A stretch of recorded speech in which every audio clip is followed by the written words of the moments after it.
Have you ever found yourself wishing, wanting, and just hoping that this person will give you this one thing, that this person will be there for you, will give you empathy, will give you love, understanding, maybe even an apology.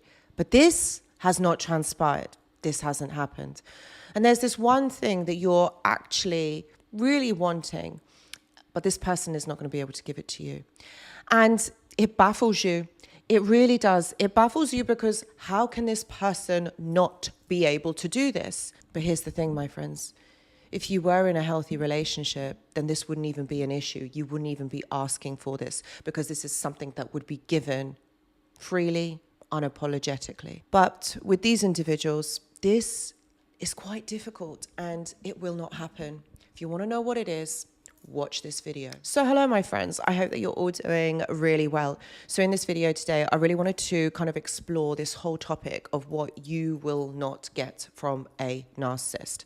And it's one thing to really want it, desire it, but then there's also another aspect of this, that this is our basic needs. Like, it's not something that you are asking that is extravagant. It's just this one thing. And this is the building blocks of your relationship or maybe your friendship with this person. These are the building blocks of being able to trust this person, because once you trust someone, you can then open up and be vulnerable and be open to this person, to connect, to bond to this person. And that's just it. They are unable to do any of this. Sure, they can give you an apology, but are they going to mean it? Is it going to be genuine? Probably not, because they don't care.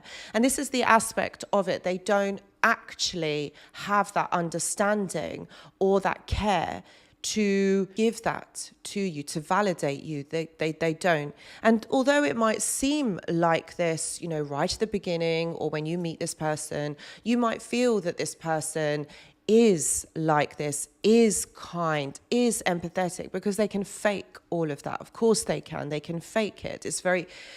I was about to say it's very easy. It's not when you're a healthy person, but for them, it is very easy to be able to fake it and to tell you what you want, for you to create that fantasy of who they want you to see them as in your mind.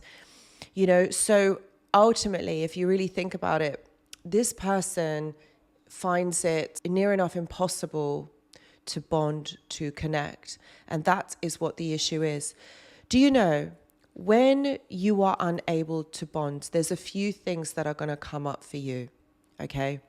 The first thing that comes up for the narcissist, because they're unable to bond with you, is genuine accountability. They deflect the blame. So they're never going to see it from your point of view. They're never going to take on the blame, apologize, and move forward from this, work on themselves.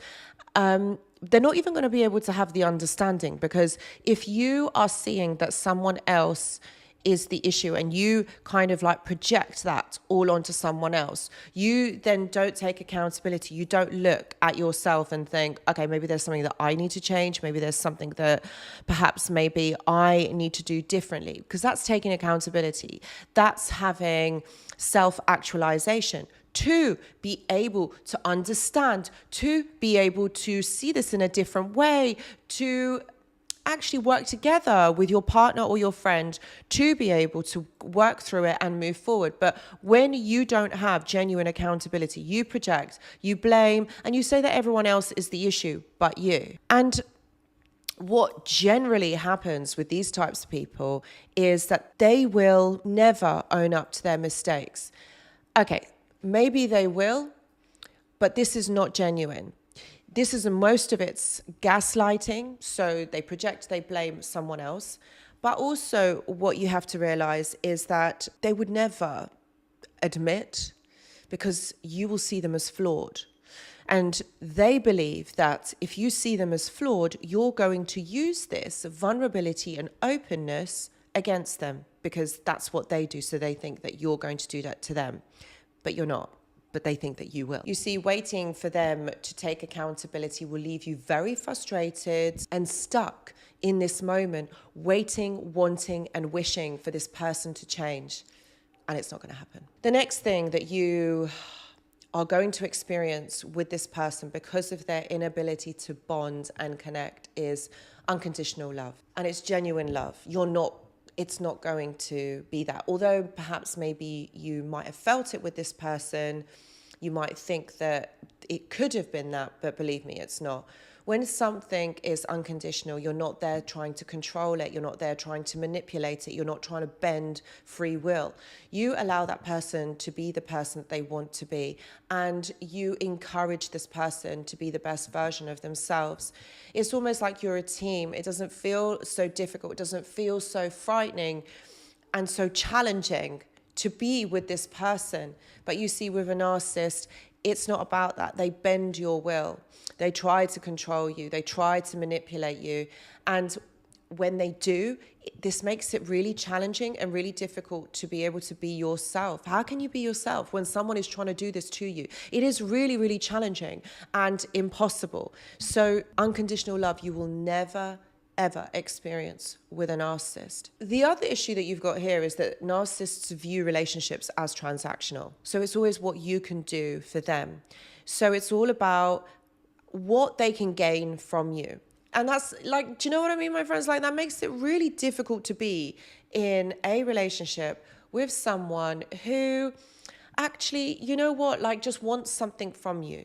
They need something from you. So that makes it really challenging. Like you can't really connect. You can't be yourself. And you can't love someone. That isn't love. That's about what you can do for that person.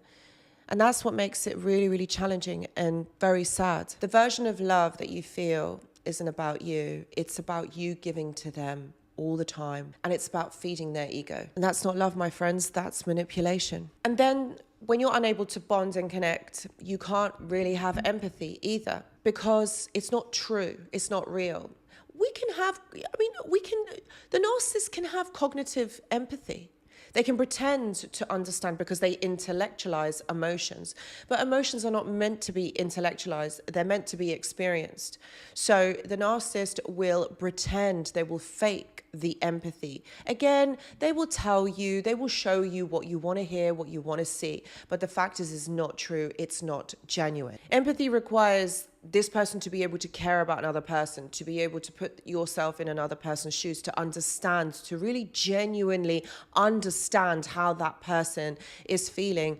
But a narcissist, because of their disconnection from themselves, they are unable to truly do that. They can't understand it, and it makes it really challenging for them to be able to show empathy like it is to show conditional love. That's like asking a narcissist to breathe underwater, or anyone to breathe underwater. It's just not going to happen. It's like impossible. So you see, empathy isn't something that you're born with. It's something that you're taught, actually. In childhood. So if your caregiver or your parent hasn't been able to teach you this, then it's going to be very difficult in your adulthood to be able to connect and understand and really truly get how another person is feeling. For them, it's about dissociation. They don't feel those feelings the same way that me or you do. The other thing that really stops a narcissist from truly bonding and connecting to you is the fact that you will never get an authentic apology. Again, this is all about accountability, what I talked about before in this video. It's about accountability and responsibility. They're not going to blame themselves. They're not going to say that they're the ones that are in the wrong. They're just not going to do that, because then you will see them as weak. And they don't want anyone to see them as weak or vulnerable. And being showing emotions to them is vulnerability, because they don't know them, they don't understand them, they don't know how to interpret them, they don't know how to read them. So when someone doesn't know how to do that, they're going to be very fearful of showing their true authentic selves. They're going to keep hiding. And this is why they wear so many masks. This is why one day they're this person, the next day they're someone else.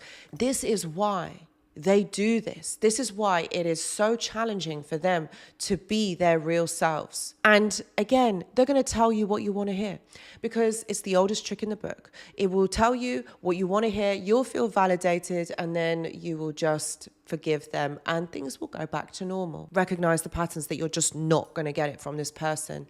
And this is where you have to validate yourself and be around people that really care about you and celebrate you. Okay, this is about your protection of you. If anything in the video has resonated, please do give it a thumbs up. And please, if you haven't subscribed already, please do subscribe to the channel. If you would, please know that I do offer one-to-one consultations. Please see the description box for more details. I also go live on this channel every single Tuesday at 9 p.m. UK time. I hope to see you there. Thank you so much for watching, and I hope to see you in the next video. Goodbye.